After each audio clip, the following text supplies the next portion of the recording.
On this day, Lord Krishna was born in Mathura, and people celebrate this day by treating the day as if the Lord Krishna has given birth in their houses.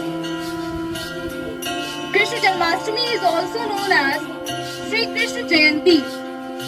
There are 108 names of Sri Krishna, in which Kanhaiya, Keshav, Madhav, Shyam, Giridhar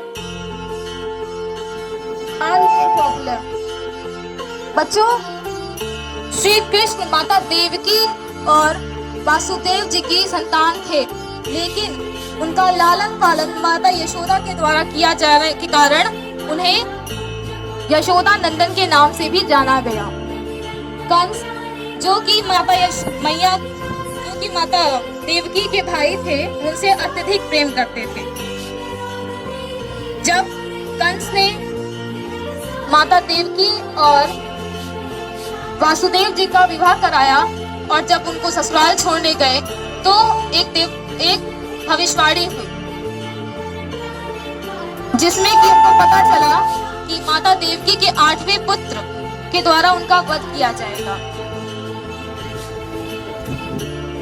और उससे भयभीत होकर कंस ने माता देवकी और वासुदेव जी को मथुरा के कारागार में डाल दिया और बंदी बना लिया। इसके बाद मथुरा के कारागार में ही भगवान कृष्ण का जन्म कृष्ण पक्ष में हुआ था। भगवान कृष्ण का कंस को मारने के पीछे उद्देश्य बुराई को नष्ट करना, पुण्य की रक्षा करना और दृढ़ पैर पर धार्मिकता को स्थापित करना था। Thank you.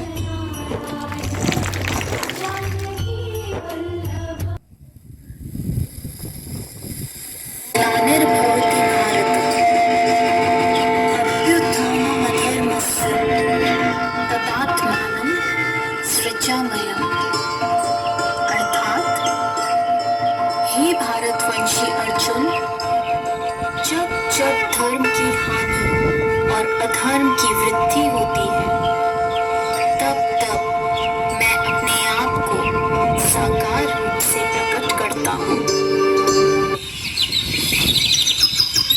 एक समय की बात है, मथुरा राज्य में उग्रसेन नाम का एक राजा था। उसने अपनी पुत्री देवकी का विवाह वासुदेव नाम के युवक से तय किया।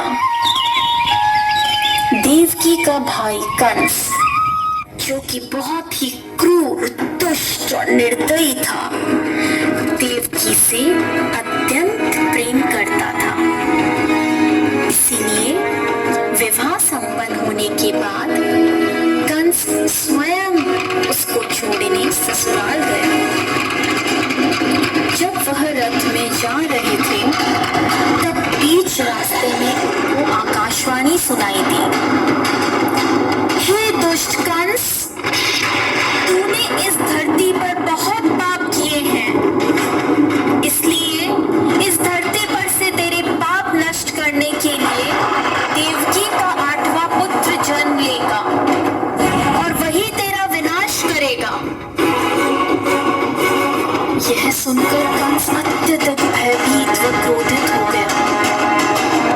वह बीच रास्ते में से ही रथ को वापस मथुरा ले गया और देवकी और वासुदेव जी को बंदी गृह में डालकर बंदी बना लिया।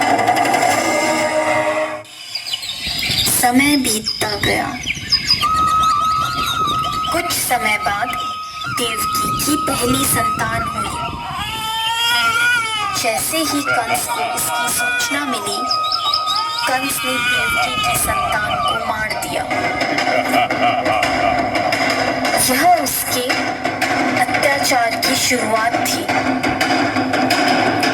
इस प्रकार कंस ने देवकी के 7 पुत्रों को उनके जन्म के तत्काल बाद ही हत्या कर दी। इससे वासुदेव और देवकी अत्यधिक दुखी थे, पर अंततः इस अंधकार के छटने का समय आ गया। जब भगवान ने धरती पर मानव रूप धारण करते हुए जन्म लिया, उस दिन का घोर अंधेरा था और तेज वर्षा हो रही। ऐसे लग्न में भगवान ने धरती पर देवकी की 8वीं संतान बनकर बालक रूप में जन्म लिया। जन्म लेते ही वहां एक दिव्य प्रकाश प्रकट हुआ और उस प्रकाश में से श्री विष्णु भगवान ने अपने पूर्ण अवतार में दर्शन दिए और वासुदेव से कहा, हे वासुदेव, मैंने इस धरती पर कंस जैसे दुष्ट और अत्याचारी मानव का विनाश करने के लिए कृष्ण अवतार में जन्म लिया है।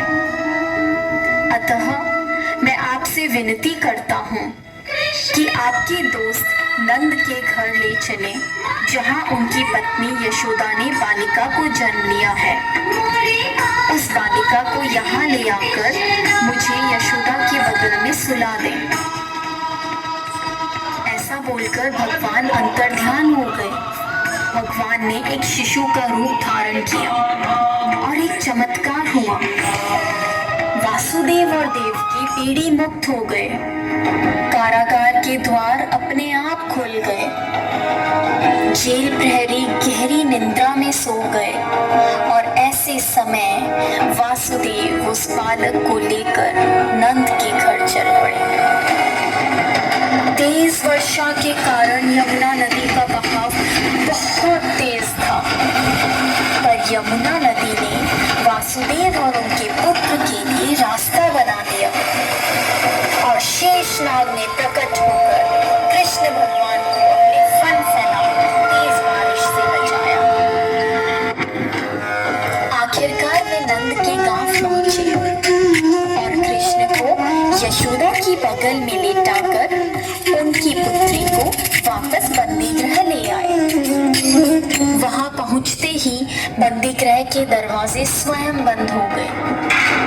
सारे जेल प्रहरी उस पुत्री के रोने की आवाज सुनकर जाग गए और कंस को सूचित किया। जब कंस को सूचना मिली कि वासुदेव जी की 8वीं संतान पुत्री हुई है, तो कंस उस पुत्री को मारने लगा।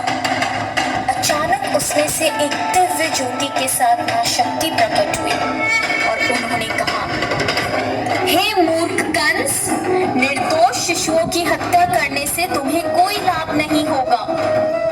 तुझे मारने वाला इस धरती पर जन्म ले चुका है। तेरा वध करने के लिए देवकी के 8वें पुत्र ने इस धरती पर जन्म ले लिया है और वही तेरा विनाश करेगा। ऐसा कहकर वह दिव्य शक्ति लुप्त हो गई।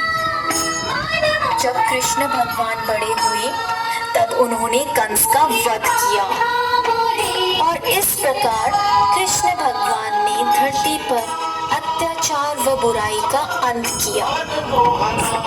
इसीलिए हमेशा प्रत्येक भाद्रपद की कृष्ण पक्ष की अष्टमी को जन्माष्टमी के रूप में श्री कृष्ण का जन्म दिवस मनाते हैं। जय श्री कृष्ण।